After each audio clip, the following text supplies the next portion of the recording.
It was just past 1 a.m. on a Thursday. Business had died down significantly, and I was about to log off the app for the night when one last delivery popped up.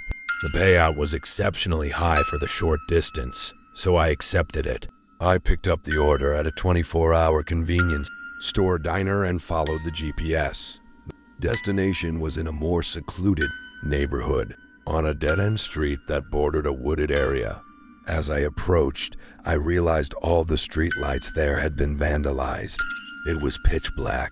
I pulled my bike up in front of the address given. It was an old 2-story house with a broken wooden gate and all its windows dark. It looked completely abandoned. I killed the motorcycle engine. The silence of that street made me immediately uncomfortable.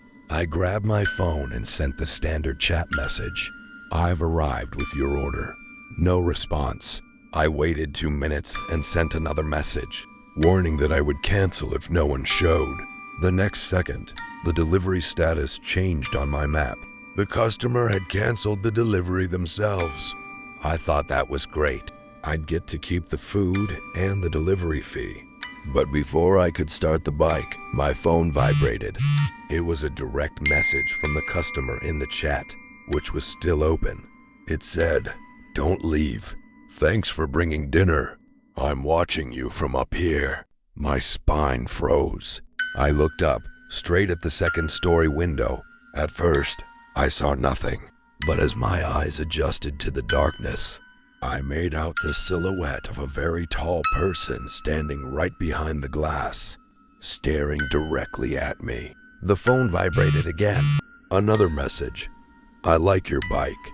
Get off it." That's when the dread turned into pure panic. I heard a loud crash from inside the house, like someone kicked down a door, followed by the sound of fast, heavy footsteps running down the wooden stairs toward the front door. The latch on the main door started rattling violently. It was my first month on the graveyard shift. Around 3:30 in the morning, a man walked into the store. It was a mild night, but he was wearing a heavy, very worn winter coat, the hood covering almost his entire face. He didn't look at me, didn't ask for anything. He walked straight past the register and into the last aisle, the cleaning supplies. I kept an eye on him through the camera monitor under the counter. The man grabbed some random spray can off the shelf, but he didn't go to pay. He just stood there facing the back wall, his back completely to the register, and froze. 10, 20, 30 minutes passed. He didn't move, didn't look side to side. He was like a statue. I started to panic, not knowing if he was armed, if he was having some kind of episode, or if this was all a distraction for a robbery. I was already reaching for the panic button under the counter when the store's landline phone rang, cutting through the silence. The loud noise gave me an absolute heart attack. I answered quickly, trying to keep my voice low. It was a sergeant from the state police in the next town. He spoke fast and to the point. "Son, are you alone in the store?" I said yes, but that there was a strange customer in the back. The officer took a deep breath and said, "Listen very closely. A high-security wing of the forensic psychiatric hospital near here was breached an hour ago. An extremely dangerous patient with a history of severe violence escaped.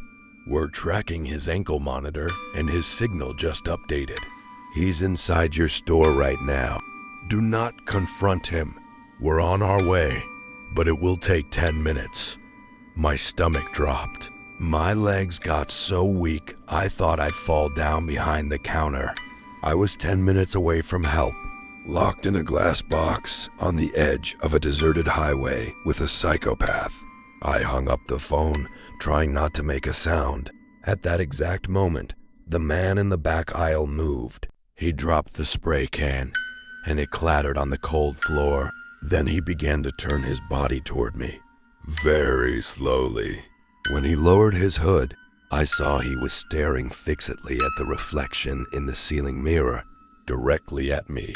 and he had this bizarre ear-to-ear grin that didn't seem human. He took his first step toward me. His heavy boots made an unbearable sound in the silent store. Thump, thump, thump. I didn't think twice. There was no time to run to the back. I dove from behind the register, slammed through the glass door, and ran into the dark gas station lot, hiding behind the water tanks in the back. 2 minutes later, 3 state police cruisers tore into the lot with sirens silenced and surrounded the building. They apprehended the man inside the store. He was holding a homemade shiv he had concealed under his coat. I never went back to pick up my paycheck for that month.